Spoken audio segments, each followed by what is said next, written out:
Hello everybody, my name is Greaser Games and welcome to Microsoft Flight Simulator. So, if you read the title of this video, then you kind of know what we're going to do here today. Well, actually you do know exactly what we're going to do here today. We're going to do a very short flight. This is a full flight video, so there will not be any cuts or anything about it. Now, I'm from Jacksonville, so we're going to be flying out of KJAX and landing in Craig Executive, which, if you know, is a very short flight. But we'll be leaving from runway number 8 and flying into KJAX. Now, if you read the title of this video, this is where it becomes important. Runway number 32 will be our arrival, and that's important because it's an ILS runway. Reason why it's important, again, it's ILS. If it was not an ILS runway, then I would not be able to do what this video is about. So, I do know how to start up this aircraft, and if you want to see that, I'm going to be making a full video on Microsoft Flight Simulator where I fly from point A to point B. It's going to be roughly a 2-hour full video if you want to watch that.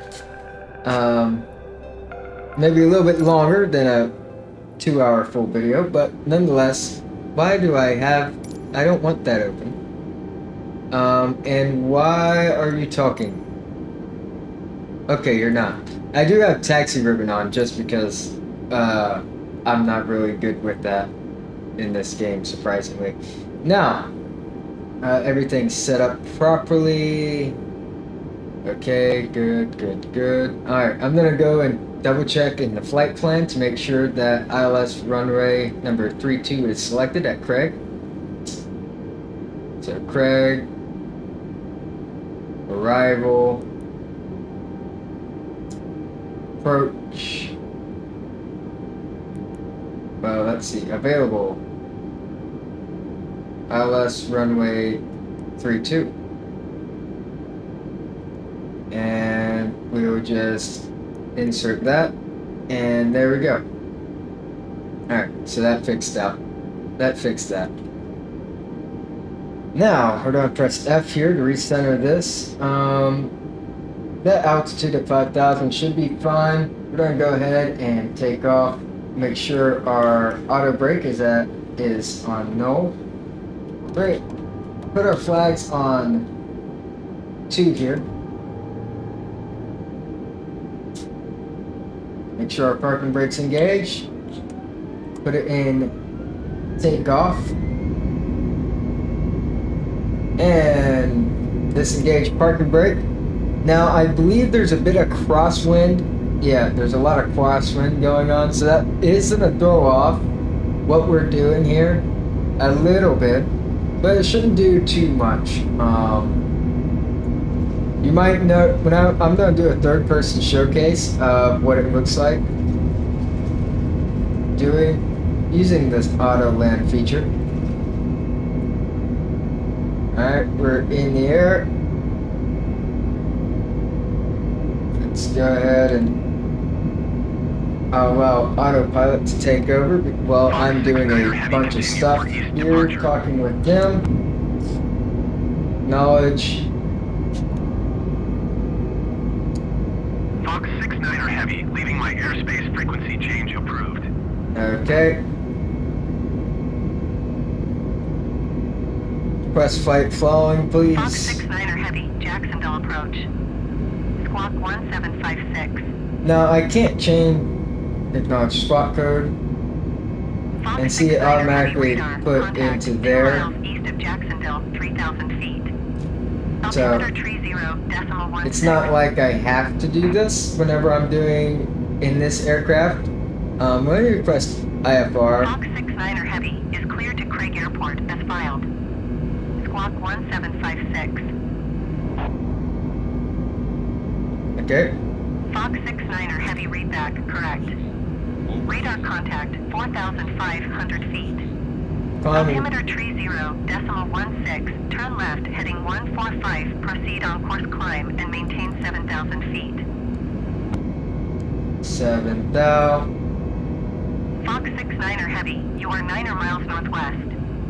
Maintain present heading and altitude, expect ILS runway tree 2 approach via Charlie Romeo Golf transition. Cleared to Charlie Romeo Golf. Okay. Fox 69er Heavy, contact Jacksonville Center on 126.75. Good day. Launch handoff. Contact.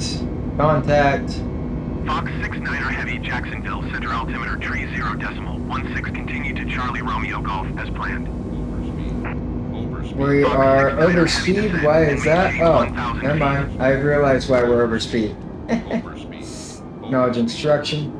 Fox 69er Heavy, descend and maintain 1,900 feet. 1,900. Okay, I think I can manage that. Engage. Fox 69er Heavy, did you copy? Yes, I copied. I'm working on that as fast as possible, okay? Good day. My engines are on idle. Sweet, acknowledge the handoff. Tune. Contact. Fox 69er Heavy, Jacksonville, departure Altimeter. Altimeter, as planned. they say, is 3016, right? Yeah. There we go. Now, I do have my speed brake enabled here, which is why we are descending super fast. Descending at 4,000 feet per second. That's quite a bit.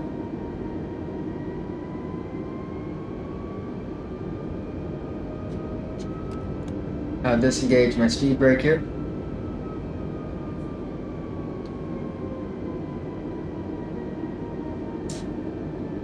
I will go ahead and engage the ILS display. It's already gathered the information that we needed. Now, in Microsoft Flight Simulator, it's not as... The procedure to do this is not the same as real life. Heavy, you are 6 miles southeast of Craig. Contact Craig Tower on 132.1. And when I say that,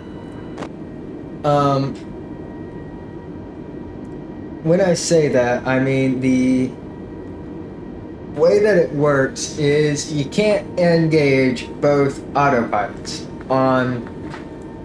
in the system. The way they have this set up, you can't do it. Whenever you press one, it disengages the other. So I cannot do a dual setup here, so I can't have, it makes it a little bit tough to do the auto landing. But, I can still show you it nonetheless. Now, it's pretty much just a waiting game right now. We're gonna wait till we get to our last 2 vector points here, or this vector, and then once we get to the next vector, I'm going to engage the localizer, and the localizer will line us up with the runway horizontally, and then we'll engage the approach, and the approach will align us with the runway vertically, and should do it horizontally. There is a lot of crosswind, so again, it might look a little bit weird in third person. I should be demonstrating this whenever there's no crosswind at all, but you know, it is what it is. And in the next video, I might just do a short showcase, or even at the end of this, I might just do a short showcase of what it will do in a non-crosswind environment.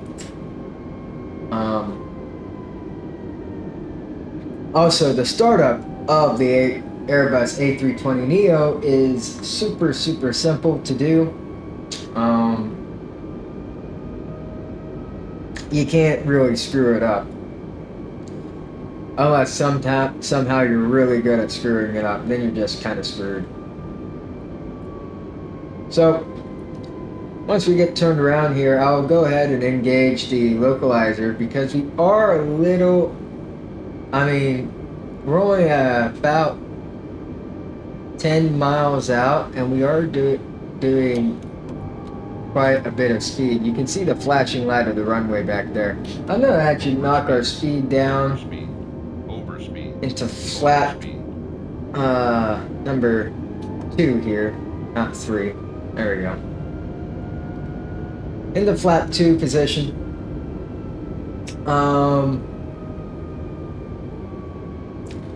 And I will get the localizer going here. So it'll get us on target for where we want to be.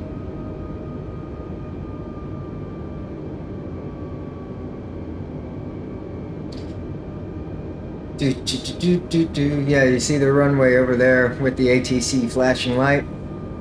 You can also see flashing light of the runway. Now we are in a very, very difficult to see, difficult area to see right now. And if you look at our nav, well, our little PFD screen over there, you will see that the underneath nav says LOC. And now LOC has taken over the nav. What that means is we are now locked on to the runway. The localizer has locked on to the runway. It should line us up with the runway. Now we're going to go ahead and contact Craig Tower before I forget here. Fox 69er Heavy, Craig Tower. Altimeter tree 0 decimal I'm gonna go ahead. 161017 at 8. Cleared ILS runway tree 2 approach. Acknowledge. Fox 69er Heavy, wind 017 at 8. Cleared to land runway tree 2. Now, at this point, you would typically activate autopilot 1 and 2 as you engage the approach. But it won't let me do it. Even with approach selected, it won't let me do it. So we're just gonna stick Fox like 69er this. Heavy, did you copy? Yes, I did copy. Sorry, I didn't say anything. I was talking. Now, as we are coming into our approach here, you may notice the plane is very, very sideways, and that's all dealing with the crosswind effect of this aircraft. It is heavily fighting going in that direction. I can see if I can fix that. I don't think I'm going to be able to. I'm gonna go ahead and put ourselves into flaps 4. 1000. Drop the landing gear. Engage max auto brake because this is a very short runway. And get ready for retard. Once we are on the ground, there will be a little bit of crosswind that's going to affect me steering this aircraft, but it won't be too bad. Now you may notice, again, we are major sideways here, but we should straighten out once we hit the ground. And again, this is all via the whole automated process here. I am not doing anything with my side stick. 400. As you are seeing, it is a little too high. And it's working on that. Oh, I didn't go all the way down in the 4 flat. That's why. Okay. No big deal. No big deal. No big deal. 60, 50, 40, 30, 20. Retire. Alright, retard. Okay, I steered a little too heavy. That's my bad. Fox 69er Too much Heavy, contact crosswind. ground on 121.8. To really do this like you're supposed to do this. Engage these reversers. They are engaged, so I don't know why they're not really active. Come on. There you go. That was a really bad landing, but you saw the key factor there. Fox 69er Heavy, please acknowledge. Yes, I acknowledge your handoff. You see the key factor there. that I was talking about was the fact that I didn't touch the side stick at all. Now, that was not a very good demonstration because this is about the limit that it can do. In fact, I'm going to show you an actual version of how it would go if you had no crosswind at all, and everything would go perfect. Alright, so guys, we are back inside the aircraft. I don't know why, but my Microsoft Flight Simulator has a few graphical errors, as you see that one right there, a giant spike for some reason. What's another one? There was like a giant jump mesh of crap over there. So I don't know what's going on, if it's a driver issue on my end or what. But anyway, we will be turning here shortly. Now, I did make it clear skies and daytime so you can actually see everything a lot better than you probably could at nighttime. But I was doing live data, realistic and live data. So I switched it off, loaded up a preset here. We are at 1900 feet. Yeah, see, look at that giant mesh of crap. I don't know what in the world's going on with my flight simulator. I even uninstalled the whole game and reinstalled it, and still having that issue.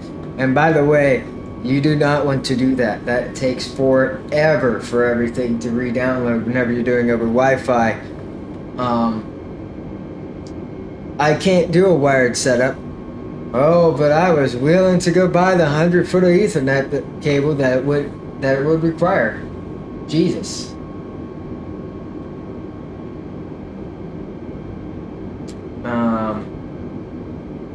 Because I have a gig speed here, but my computer only has like a max input of 100 and not 100. Sometimes, very rare occasions, it will get up to 100. It will get up to 100 megabits per second. That's very rare occasions that it will get that high. Most of the time, it stays in the 20s or 30s. Anyway, I enabled the localizer again, so we will see the little localizer switch off. Well, the nav switch off and switch on to the localizer setting. Should not take too long now. Once we get in line with the runway, it should snap off. There it goes. So we are not in line with the runway, so I guess it just took that much time to calibrate the localizer. Anyway, localizer is calibrated now. The little square box bracket has gone away. Now let's go ahead and click the approach button here. Click the approach button here and get it underway. Let's go ahead and drop our flaps into full position. I forgot to drop my flaps, so we might get an overspeed warning here. I'll go ahead and slow us down a little bit with the air brake. Now, as you're doing an auto land, again, it's very important that you keep on top of everything. Now, we are going to straighten out here in a second. We're only coming in at an angle because, well, we have a little bit of a, we're not properly lined up here with the runway. Let's see if that fixes itself. I think it's about to. Yes, it is fixing itself. Okay, sweet. So again, this is how you do an automated land, well, an auto land in the game. Again, my hands are not touching anything. Normally, I would have turned off the auto throttle and taken manual control of the craft, and you can even tell I'm not doing anything looking at the side stick over there. Normally I would have taken manual control of the throttle But right now I'm just leaving it in auto throttle territory. I do have physical throttle, so that's the reason why I just moved it a little bit there. We are going to have to 1,000. yeah, we are going to have to retard here very shortly. Go ahead and let's set the auto brake to max, because again, this is a very, very small runway. And that looks a lot better than the first time, doesn't it? Now, again, we are a little bit sideways, but it should straighten out a little bit. It does indicate that we are at perfect level looking at the lights there. If you don't know, you should have 2 of each color. If you have 500. more white lights, you're too high, and if you have more red lights, you're too low. We are 400. easing straight into this runway, which is actually quite nice. 300. This is not going to be smooth as butter because of how short the runway is, but it's going to be pretty good. 200. You're not coming in at an absurd angle like we did last time. You should note that I 100. probably should be in first person to do this, but I'm going to be 50. in first. 30. 20.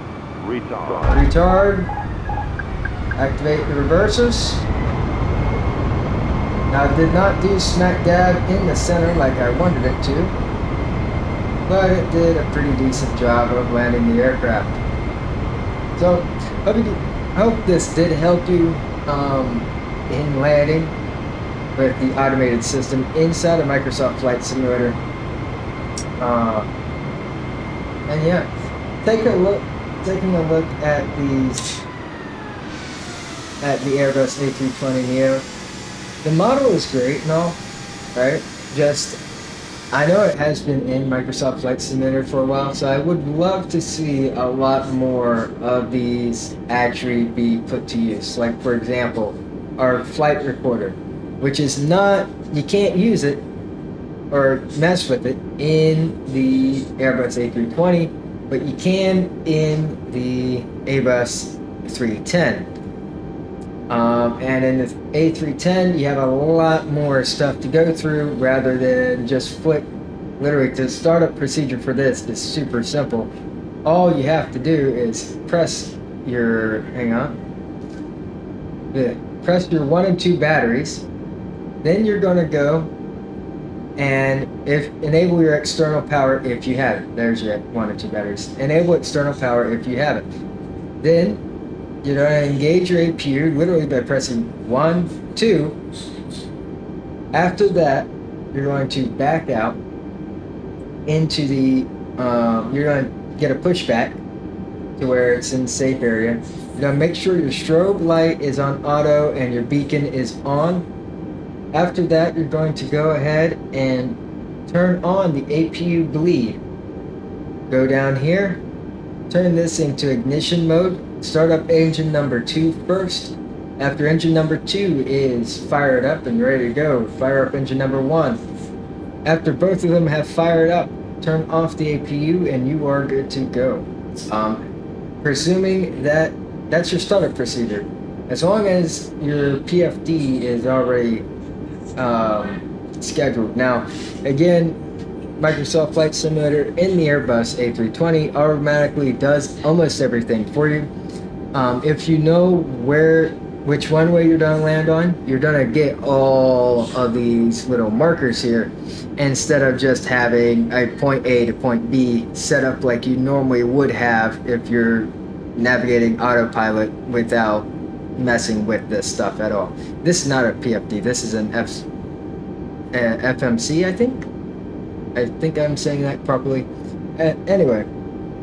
Hope you guys did enjoy this video, and if you did, please remember to like, comment, subscribe, share, hit the notification bell icon, and I'll see you in the next one.